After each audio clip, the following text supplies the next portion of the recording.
What's good, YouTube? It's your boy Deshaun in the building. What's the first thing that pops in your head when you think about dieting? Probably broccoli, brown rice, chicken breast. These days, when people feel like they're eating healthy, they always talk about clean eating. When I dieted down to 6% body fat, I ate white jasmine rice, a lot of it, like 2 to 3 cups a day. Cereal, like 4 cups a day.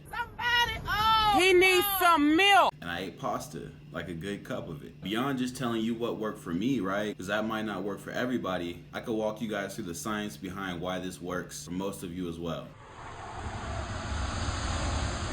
Now, first things first, when we talk about clean eating, it's a big gray area. Because when we're talking about clean, they always say something that's not processed, something that doesn't have chemicals. Well, first off, everything on this planet is made up of chemicals. You and me are made of chemicals. Plants are made up of chemicals. And ice cream is made up of chemicals. Every food that you purchase from the store is processed to some degree. But of course, this isn't what we came here to talk about. Now, when we talk about clean eating, specifically regarding carbs, we're talking about the glycemic index. The glycemic index is just a scale that measures how quickly and how dramatically a food can raise your blood sugar levels after eating it. With foods lower on the glycemic index causing more of a slow, gradual increase in your blood sugar levels and more of a steady taper off, and food higher on the glycemic index causing more of a sudden increase in your blood sugar levels and more of an instant drop off.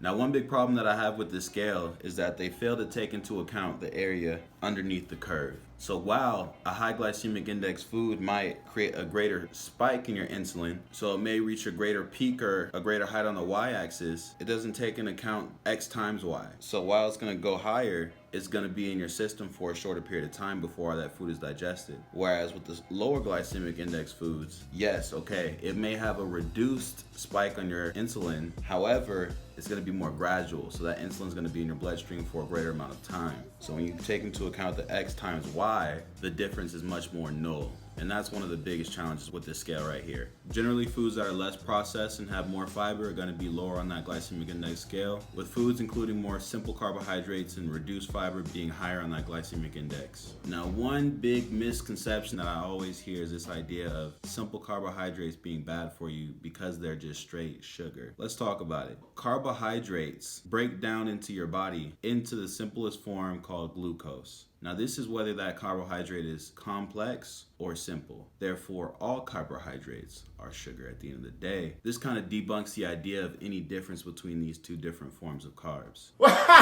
What you say now, Chuck? Any difference that we're going to notice is going to be simply in the blood sugar response. Now, in addition to this glycemic index, it's very rare that we actually eat like one food group in isolation. You know, I like rice, but I doubt that there's any of you guys that just sit there and eat straight rice, nothing else. There's either going to be some type of fat or some type of protein added into that, whether it's, you know, you're stir frying it, mixing in some extra seasoning. Now, independently, fat and protein have really no effect on your blood sugar. However, when added in with a meal with carbohydrates, they have a significant impact. Both fat and protein lower the glycemic response of a meal. Therefore, they lower or slow that spike in blood sugar after eating a food. And protein almost has 3 times the effect on the glycemic response because it spikes your insulin to a greater degree. This is one thing that we'll talk about in another video, but protein has a very similar insulin response to carbohydrate. So when we're talking about insulin, right, they always talk about eating a protein with the carb, when in fact, that only increases the body's insulin response to that food.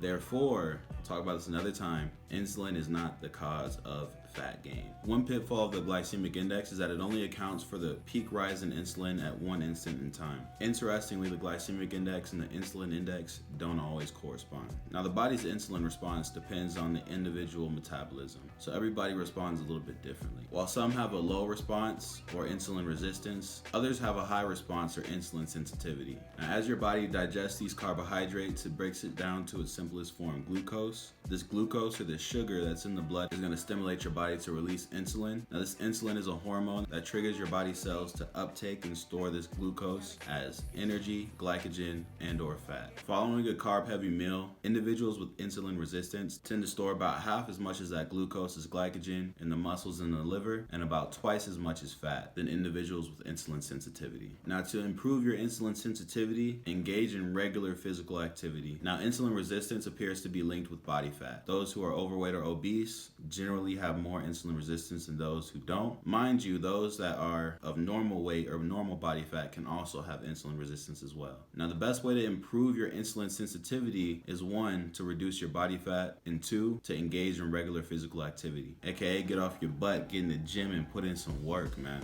Now, y'all know we stay scientific, not just prolific with this stuff. A study observed the relationship between 3 different diets that had the same amount of calories on overweight obese populations. One of these groups had moderate carbohydrates, lower on the glycemic index. Another had the same amount of carbs with high glycemic index foods. And the third had a low fat, high carb group with carb sources higher on the glycemic index. When we look at the impact of these 3 diets on weight loss, inflammation, satiety, and other metabolic risk factors, researchers found that there was no statistical difference between the body mass loss between the moderate carbohydrate groups, one with the low glycemic index and one with a high glycemic index. However, the moderate carbohydrate groups did have an increased body mass index reduction compared to the high carbohydrate groups. The participants were on a calorie restricted diet, and after some time, the study found that the low GI and the high GI diets had no statistical difference when it came to reductions in body mass, when it came to reductions in fasting insulin and insulin resistance, and also when it comes to satiety and appetite control. Now, if this doesn't tell you something, in an obese population, what does this tell you in a regular, normal, active population? This tells you that this whole glycemic index concept is flawed. What does that mean?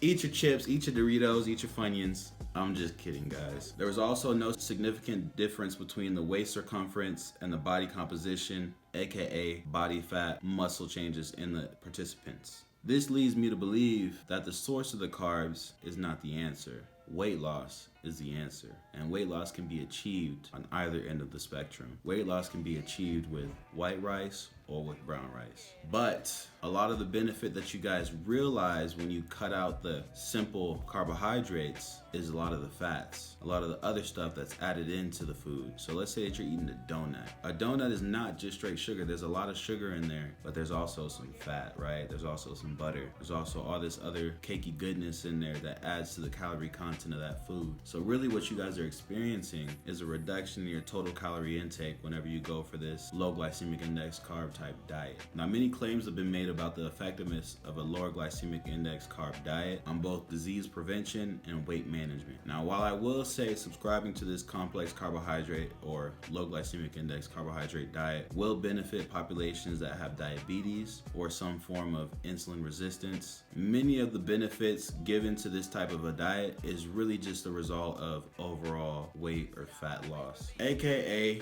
everybody who's watching my channel that feels so inspired to get out there and do something, to be more active. You don't have to prescribe to this style of eating. You don't have to cut out all your favorite foods, but what you do have to do is stay active and reduce your calories. Now, it's your boy Deshaun, debunking myths left and right. All right, y'all, it's been a pleasure. Elevate. Peace. Now, I did write a whole research paper on this topic where I go a little bit more into detail. If y'all would like me to post up a link somewhere allowing y'all access to this, just comment down below. If you have any more questions that you want me to cover in future videos, you know what to do. Click that subscribe button. I appreciate y'all for watching. Elevate.